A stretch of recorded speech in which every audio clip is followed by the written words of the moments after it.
I could see from afar, looking up Wilhelmstraße towards Unter den Linden, how those 100,000 of people, when they passed Hitler, they just became completely delirious. They began to shout these cries I will never get out of my ears. Heil, Sieg, Heil, they demented. And here I got confirmation how those irrational forces, uncontrollable forces in Germany, in the Germans, had erupted, had broken out, were running riot, were departing, marching on.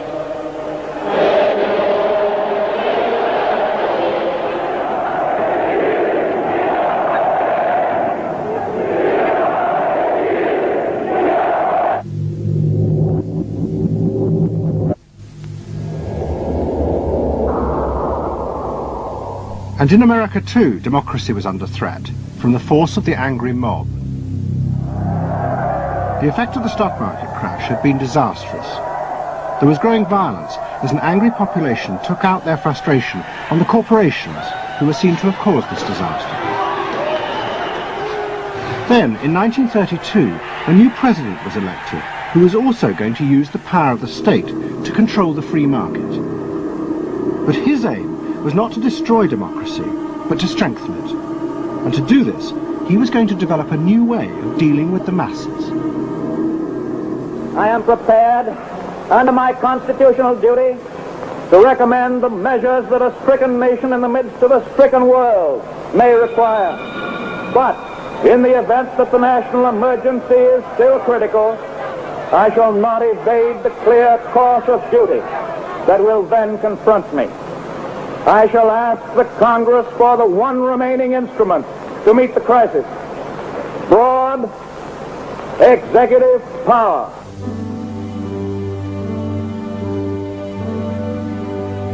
It was the start of what would become known as the New Deal.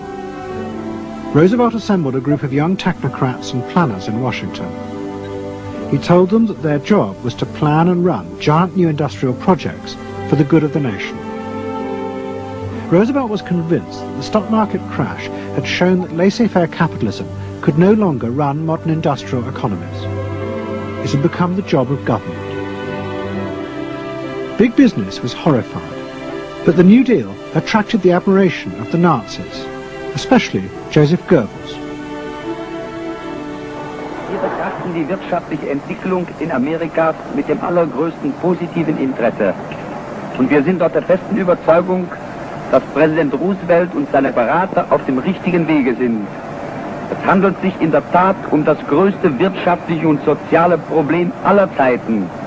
Die vielen Millionen Arbeitslosen, die ihre Plätze an den Maschinen und in den Kontoren verloren haben, wieder an ihre alten Arbeitsstellen zurückzuführen. Das kann nicht allein der privaten Initiative überlassen werden. Ausschlaggebend ist, dass die öffentliche Hand mit positiven Maßnahmen eingreift. But although Roosevelt, like the Nazis, was trying to organize society in a different way, unlike the Nazis, he believed that human beings were rational and could be trusted to take an active part in government.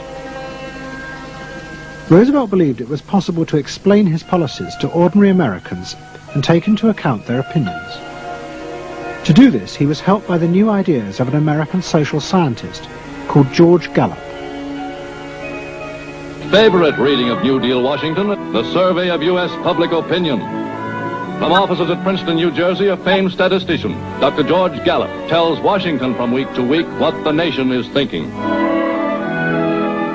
And in New York, Fortune magazine's analyst, Elmo Roper, compiles for publication a continuous record of the nation's approval or disapproval of how the country is being run.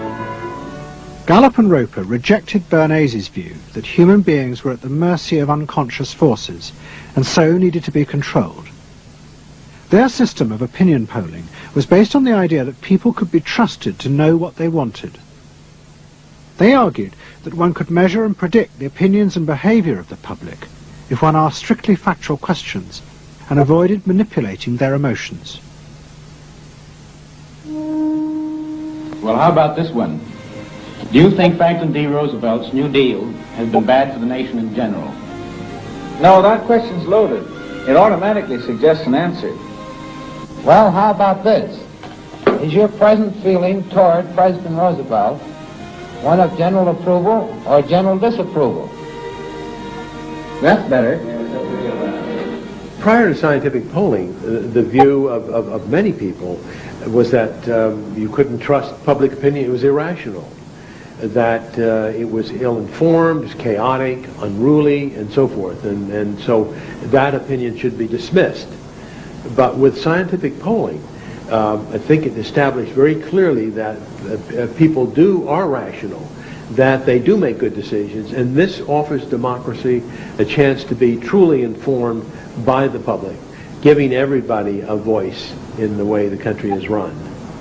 I know my father wouldn't necessarily say the voice of the public is the voice of God, but he did feel very much that the voice of the people is a rational voice and should be heard. What Roosevelt was doing was forging a new connection between the masses and politicians. No longer were they irrational consumers who were managed by sating their desires. Instead, they were sensible citizens who could take part in the governing of the country. In 1936, Roosevelt stood for re-election. He promised further control over big business. To the corporations, it was the beginning of a dictatorship.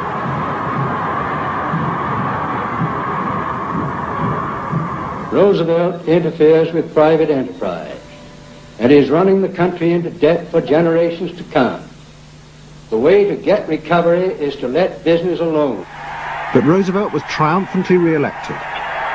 It looks, my friends, like a real landslide this time. So please let me thank you again and tell you that I hope to see you all very soon and bid you an affectionate good night. Faced with this, business now decided to fight back, to regain power in America.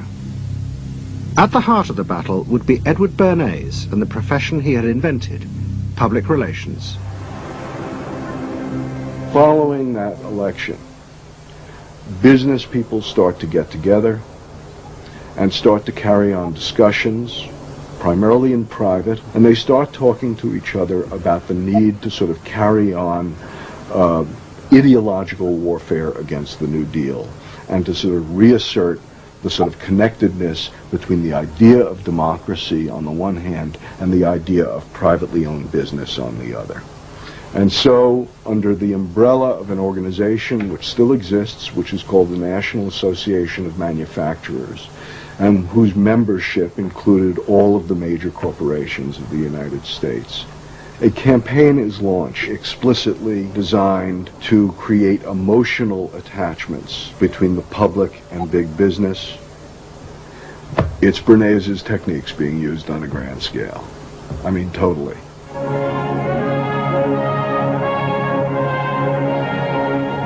General Motors' Parade of Progress, traveling the high roads and byroads of America, bringing to millions of Americans in their own hometown the fascinating story behind modern industry, showing... The campaign set out to show dramatically that it was business, not politicians, who had created modern America. A better mode of living for all of us. Bernays was an advisor to General Motors, but he was no longer alone. The industry he had founded now flourished as hundreds of public relations advisors organized a vast campaign. They not only used advertisements and billboards, but managed to insinuate their message into the editorial pages of the newspapers. It became a bitter fight. In response to the campaign, the government made films that warned of the unscrupulous manipulation of the press by big business. And the central villain was the new figure of the public relations man.